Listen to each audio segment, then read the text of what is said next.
ഇപ്പോൾ ഇ.പി. ജയരാജൻ മാധ്യമങ്ങളോട് സംസാരിക്കാൻ പോവുകയാണ്. അദ്ദേഹത്തിന്റെ വാക്കുകളിലേക്ക്. ഒരു സാഹചര്യമാണ് കഴിഞ്ഞ ദിവസങ്ങളിലെല്ലാമായി ഉണ്ടായിട്ടുള്ളത്. വലിയ വിജയം ഈ 18ാം ലോകസഭാ തെരഞ്ഞെടുപ്പിൽ കേരളത്തിൽ ഉണ്ടാകും. ഇന്ത്യൻ പാർലമെന്റിൽ RSS സംഘപരിവാർ BJPക്കെതിരായി ശക്തമായ പ്രതിരോധം ഉയർത്തിക്കൊണ്ടുവരാൻ എല്ലാ BJP വിരുദ്ധ പാർട്ടികളെയും കോർത്തിണങ്ങി പ്രവർത്തിക്കാൻ കഴിയത്തക്ക നിലയിൽ ഇടതുപക്ഷത്തിൻ്റെ കമ്മ്യൂണിസ്റ്റ് പാർട്ടിയുടെ സാന്നിധ്യം ഇന്ത്യൻ പാർലമെന്റിലുണ്ടാകും. അത് ഇന്ത്യക്ക് വലിയ പ്രതീക്ഷ നൽകുന്നതാണ്. കഴിഞ്ഞിടത്തോളമുള്ള ദേശീയ സ്ഥിതിഗതികൾ വിലയിരുത്തിക്കൊണ്ട് മാധ്യമങ്ങൾ പറഞ്ഞിട്ടുള്ളത്, ഒന്നാം ഘട്ട തെരഞ്ഞെടുപ്പ് കഴിഞ്ഞപ്പോൾ തന്നെ BJPക്ക് വലിയ ഭയപ്പാടാണ്. കാരണം ദേശീയ രാഷ്ട്രീയത്തിൽ BJP വിരുദ്ധ ശക്തികൾ കൂടുതൽ ശക്തമായി ഒന്നിച്ചണിനിരക്കുകയാണ്. അത്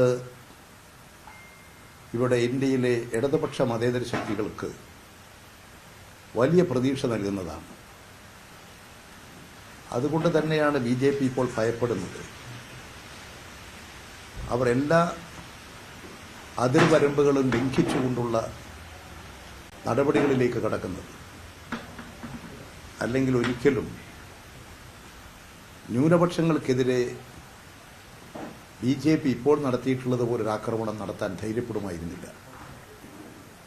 അവർ അവരുടെ എല്ലാ നിലയും വിട്ട് തെരഞ്ഞെടുപ്പിൻ്റെ ചട്ടങ്ങളുടെ എല്ലാം നടപടികൾ ലംഘിച്ചുകൊണ്ട് തന്നെയാണ് എല്ലാവരും പ്രഖ്യാപനം നടത്തിക്കൊണ്ടിരിക്കുന്നത്, നടപടി സ്വീകരിക്കുന്നത്. കേരളത്തിൽ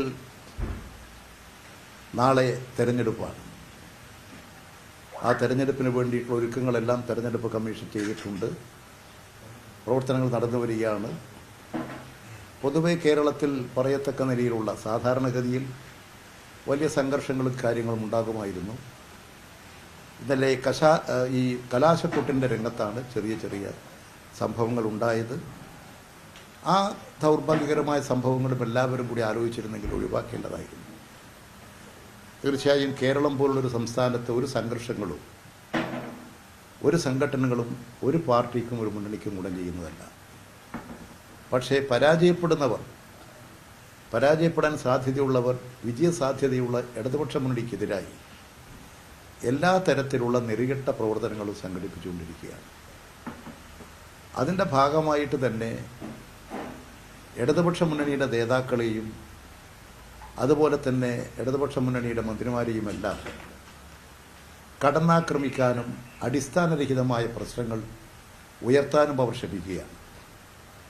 ഇവിടെ കേരളത്തിൽ തന്നെ നിങ്ങൾക്കെല്ലാം അറിയാം, എത്രയോ വർഷക്കാലമായി മുഖ്യമന്ത്രിയെ വേട്ടയാടുന്നു.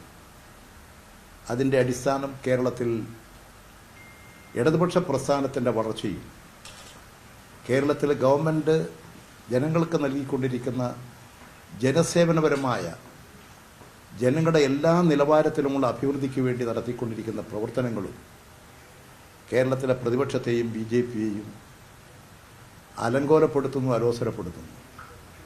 അതുകൊണ്ട് തന്നെ അതിനെ തകർക്കാൻ വേണ്ടിയിട്ട് അടിസ്ഥാനരഹിതമായ ആരോപണം ഉന്നയിച്ചു. എത്ര കാലമായി മുഖ്യമന്ത്രിക്ക് നേരെ എന്തെങ്കിലും അടിസ്ഥാനമുള്ള കാര്യമാണോ?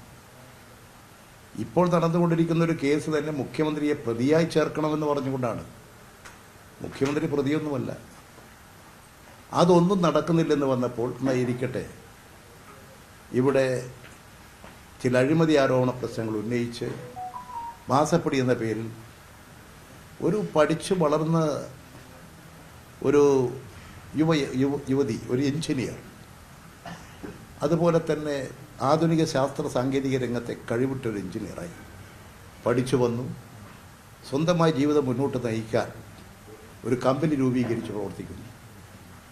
ആ കമ്പനി മറ്റ് കമ്പനികളുമായിട്ടൊക്കെ ബന്ധപ്പെട്ട് അവർ നല്ല നിലയിൽ പ്രവർത്തിക്കുന്നു. ആ പ്രവർത്തനത്തിന് അവർക്കുള്ള വരുമാനം, ചെലവ് എല്ലാം ഇന്നത്തെ ഇന്ത്യൻ നിയമമനുസരിച്ച് എല്ലാ കാര്യങ്ങളും റിട്ടേൺസും ഒക്കെ സബ്മിറ്റ് ചെയ്യുന്നു. പക്ഷേ എന്നിട്ടും വിടുന്നുണ്ടോ? മുഖ്യമന്ത്രിയെ തകർക്കാൻ ലക്ഷ്യമിട്ടുകൊണ്ട് മുഖ്യമന്ത്രിയുടെ കുടുംബത്തെ ആക്രമിക്കുകയല്ലേ.